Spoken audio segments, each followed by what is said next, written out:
పల్నాడు జిల్లా చిలకలూరుపేట జనసేన ఆత్మీయ సమావేశంలో పాల్గొన్నారు టీడీపీ ఎమ్మెల్యే అభ్యర్థి ప్రత్తిపాటి పుల్లారావు.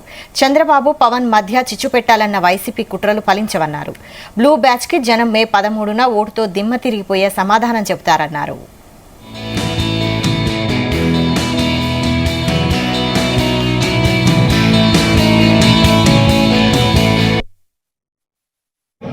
పవన్ కళ్యాణ్ గారు చంద్రబాబు గారు కలిసి ఎప్పుడైతే బయటకు వచ్చారో జగన్మోహన్ రెడ్డి గుండెల్లో రైళ్లు పరిగెడుతూ ఉన్నాయి.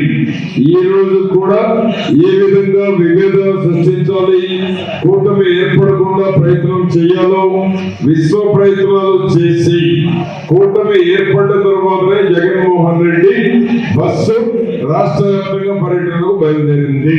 అంటే అర్థమైపోయింది అక్కడే. ఎప్పుడైతే కూటమి ఏర్పడింది, ఎప్పుడైతే 60 నుంచి 70 మందిని విడుదల రజనీ లాంటి వాళ్ళని అవినీతి పనులందరినీ స్థానం మార్చేశాడు, అసెంబ్లీని మార్చేశాడు. ఎక్కడైనా ఉందా ఇది? గతకి గదగదలాడుతూ ఉన్నాడు.